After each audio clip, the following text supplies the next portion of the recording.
Hello and welcome to my TED Talk. Today we're going to talk about The Sims 4 Horse Ranch.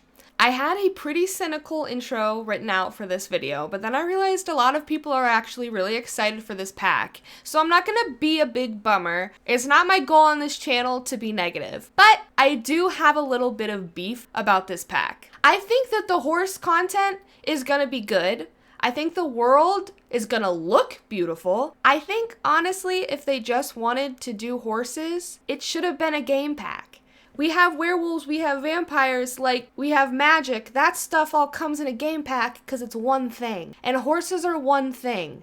And they want to charge us $40 for horses. And I can't help but be a little appalled by that. So all I'm doing today is presenting my proposal for what could make The Sims 4 Horse Ranch an actual expansion pack. AKA, how the horse pack could actually fill a whole expansion pack and not be literally just horses. By Katie. Welcome. So far, the only hobby that we have in the pack, other than horses, is making nectar. And I don't hate that. I don't know if making wine is a huge cultural thing in the West. I guess there's a lot of vineyards in California, but I don't really see this pack as being Californian, so it feels random to me. So my ideas for hobbies for this pack are basket weaving, pottery, blanket weaving, and leather working.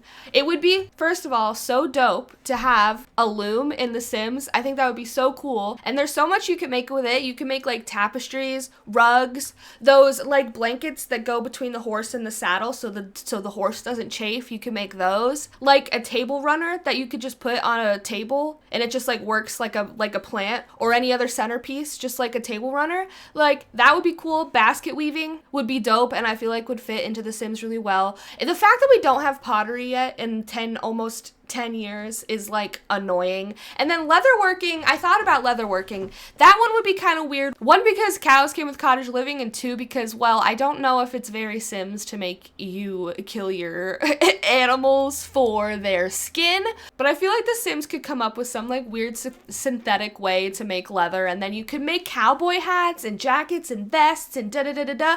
And you know what you could do is you sell all of these beautiful things that you're making at the weekly art show, which would kind of be like the flea market from City Living, except for cooler and better, because the flea market only has boring, ugly furniture in it. I'm picturing this art show in my mind, and it's just full of people and culture and art, and there would be food stalls and music and everything, and it would be great. So those are the hobbies that I think could be added to this pack. Second slide.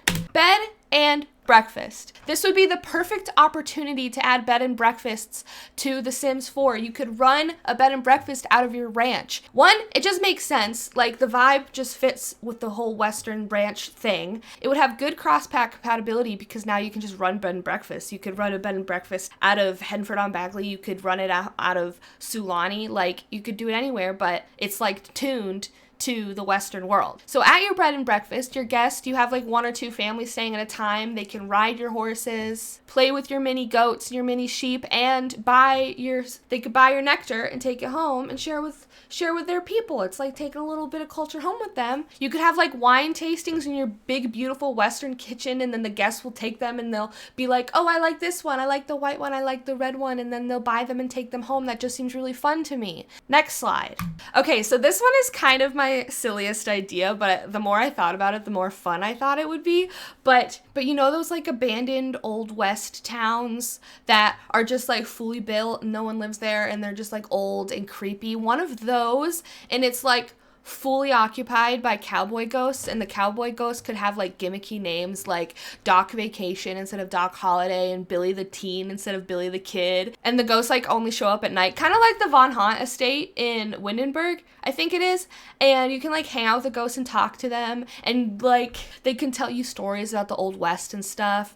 And then there's a saloon in town that only runs at night, and it's fully owned and operated by ghosts, and it's just filled with ghost residents, but you're also there. And then also in the old abandoned old West town, there could be historical tours, and then at night there's ghost tours. But then also if you're daring, you can go by yourself or with a group of friends and try to commune with the spirits by yourself. But watch out! One of the ghosts might attach itself to you and go home with you and start haunting your house. And then if that happens, you either have to hire a spiritualist from the phone to come cleanse your house, or maybe you can buy a sage stick from the market and cleanse the house yourself. And I think that sounds so cool. Oh, and the last bullet is Ghost Train, which I just think it would be cool if they had like right through the old West town, there's like an abandoned railway, but every like couple hours, a fully animated, like ghost animated train goes through the town and your Sims like freak out every time it goes through the town. And I think that just sounds fun. So my last slide is more Indigenous culture. And this one is vague for a couple reasons. One, they did mention this in the blog post, and it's kind of unclear how much the world and how much of the pack is going to be inspired by Indigenous culture.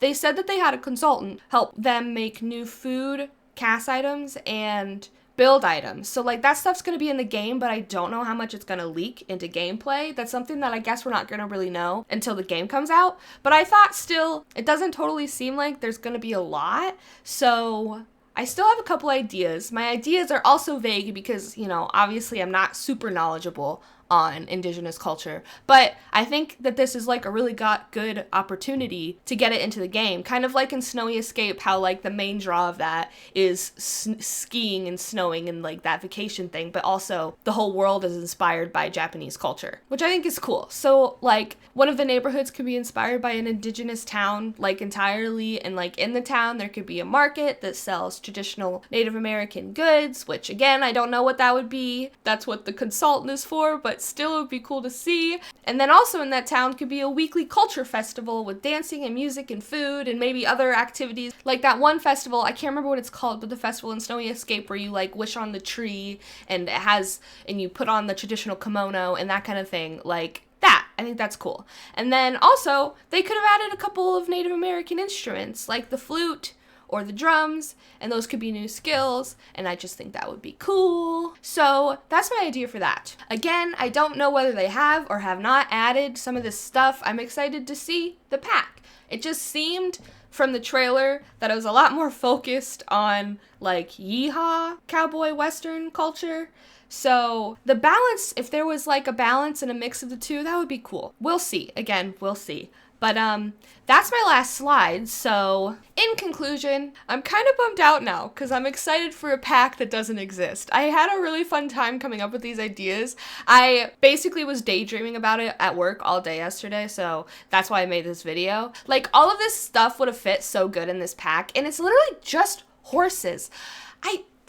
It's just horses. EA, call me if you need ideas. It seems like genuinely they were like, okay, we're gonna make a horse pack, and they just stopped there. Like, that's not $40 of content. Anyways, I don't know if I'm gonna buy this pack right away. It bums me out because obviously I want to make content with the new pack when it comes out. You know, I want to be able to follow the people who get this stuff for free. But it's kind of unconscionable to me, the idea of paying $40 for this pack. So we'll see. I probably will end up buying it because I really want to make content and I'm really close to monetization, like honestly.